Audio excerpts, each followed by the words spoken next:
Hi there. So in this video I'm going to be talking about DiD, which is difference in difference.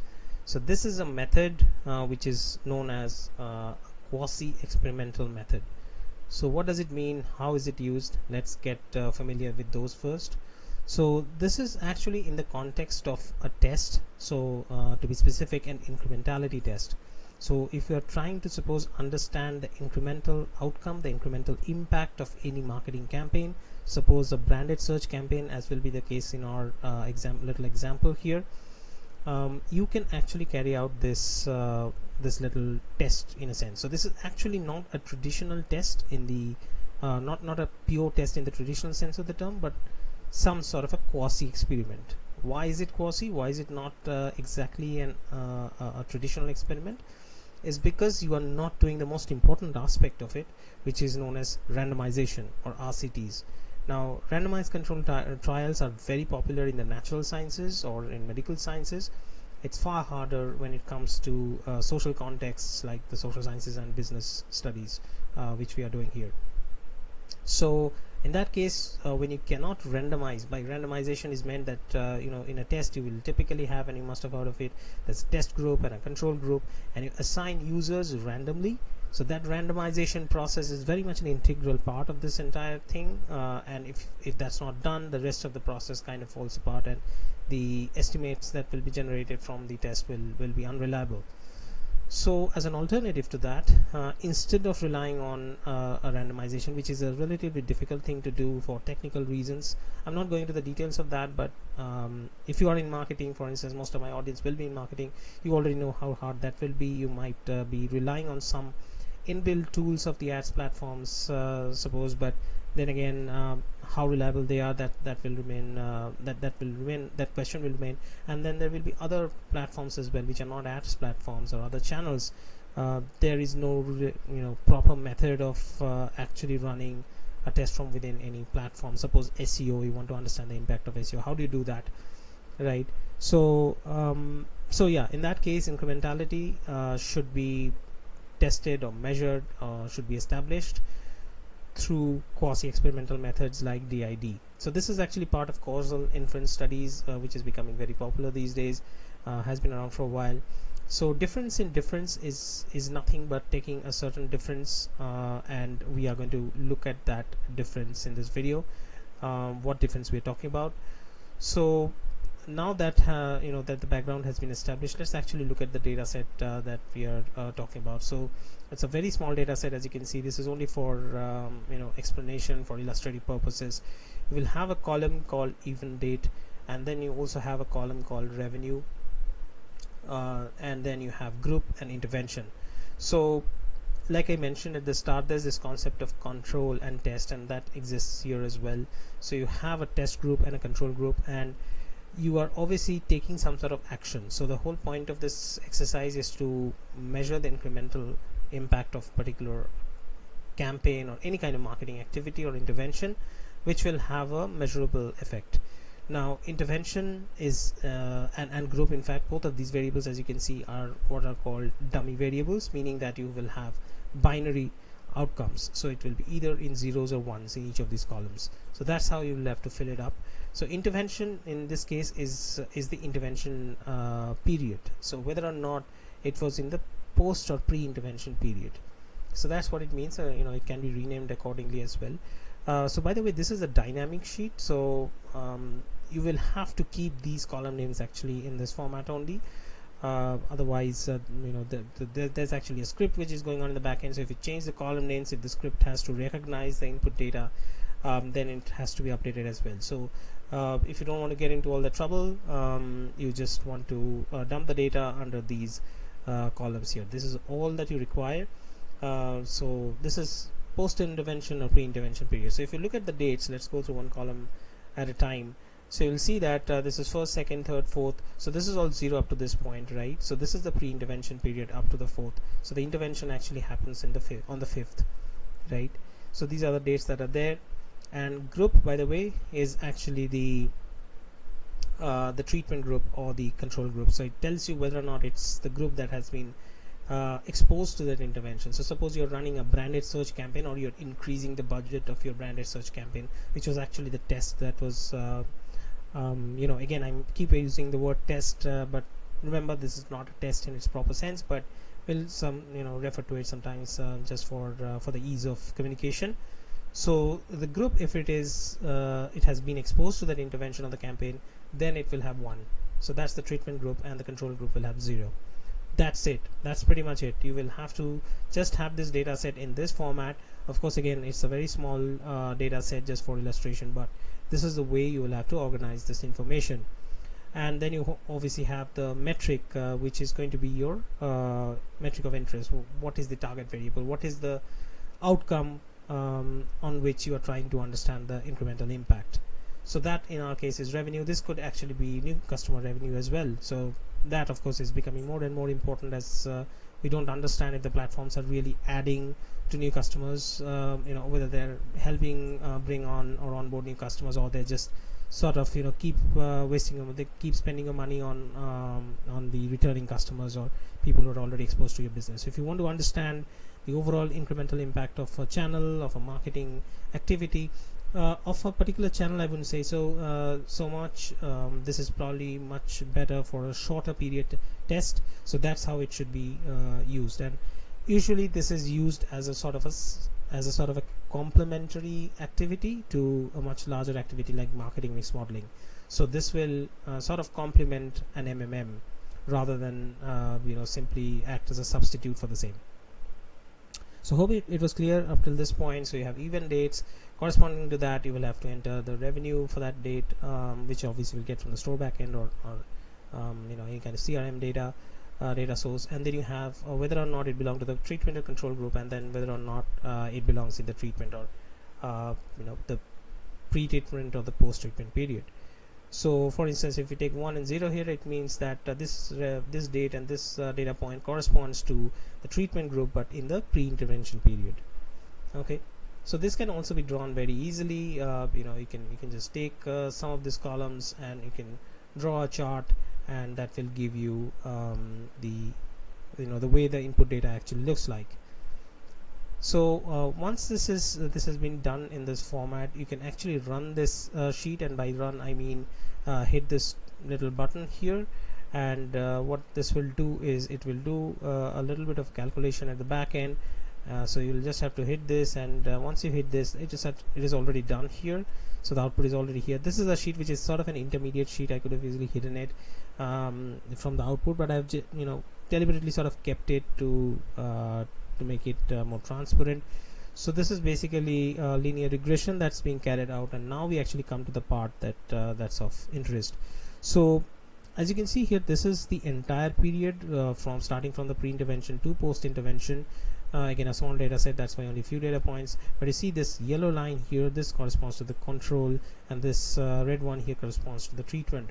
And this is the regression that we are running. This is a very simple regression equation. As you can see here, it's a linear regression equation with an intercept beta 0, and then you have the coefficients beta 1, beta 2, beta 3 for 3 terms here. The first one corresponds to treatment, which means that this is whether or not it actually belongs to the treatment group or the control group.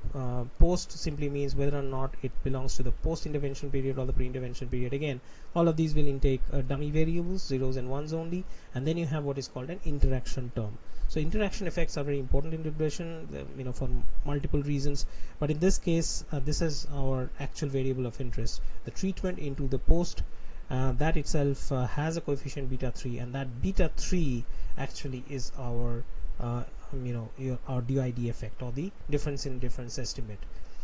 So why is this difference in difference? This is because it's taking the difference between the values of treatment and control in the post and pre-intervention period. As simple as that.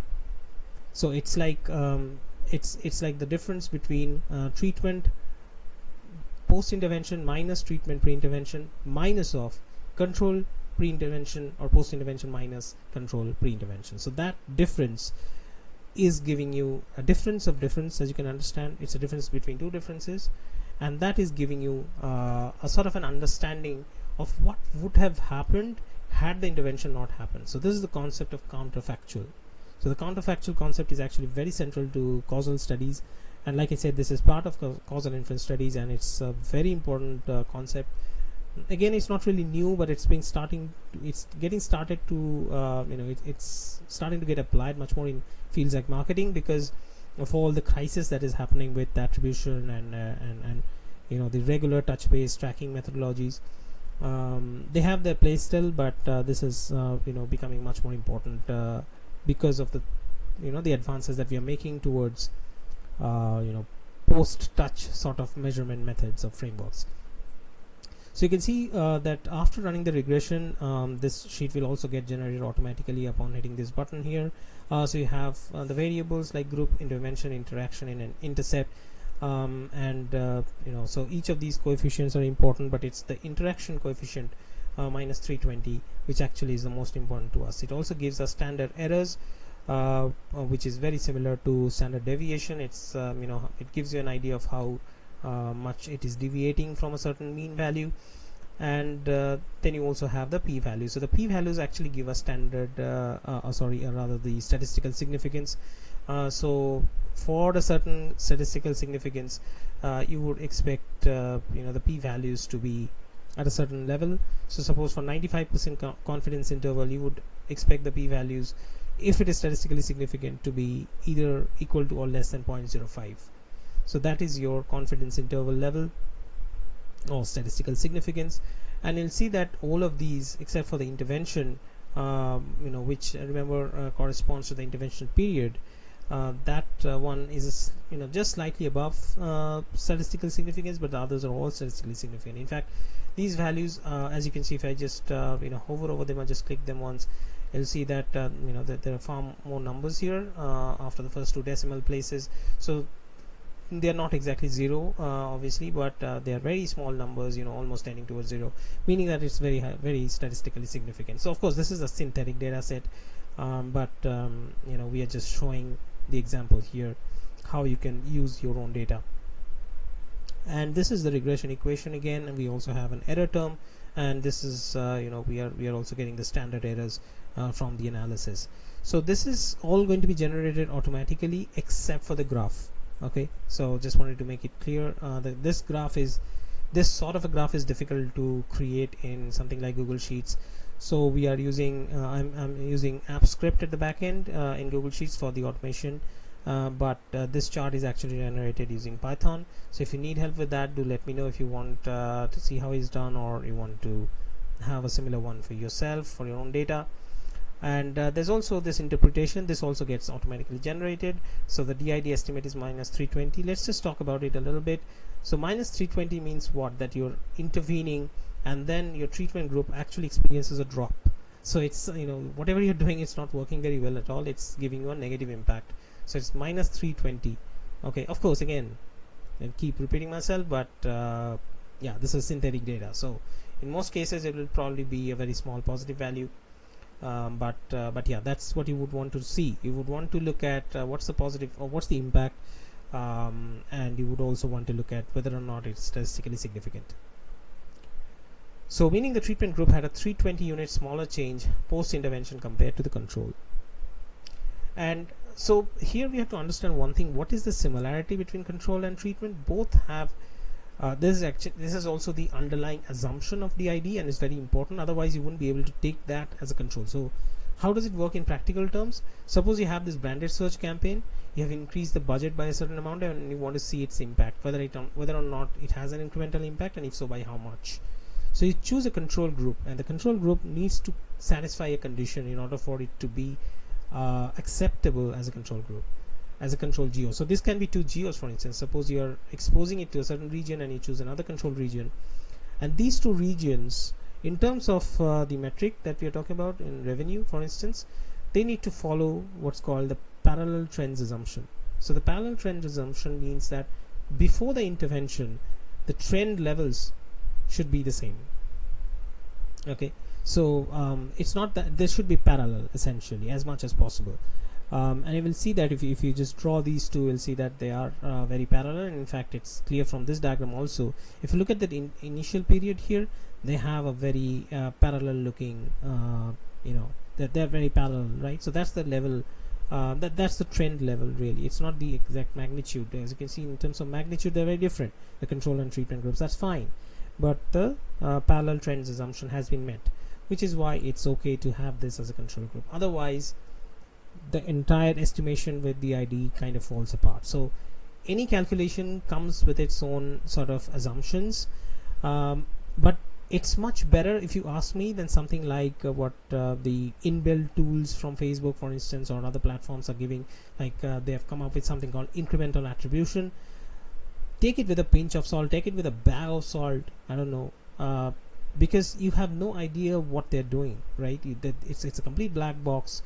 Open source methods like these are much better because you actually know the mathematics, you have the ability to dive deep and sort of figure it out yourself, and you can make tweaks and you can do your own stuff with it. You have the control. When you don't have control, I'm not a big fan of those methods, to be honest, and I think that's the case with a lot of people.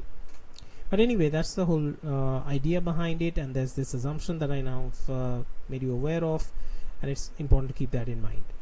So you also have the base value, which is the intercept, and then the interaction term. Adjust the treatment group by -320 in the post period.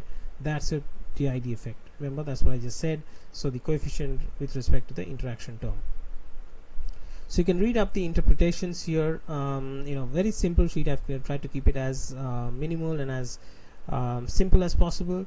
But if you require anything else, on hindsight, I'll probably just add the formula that I just talked about, the difference as well.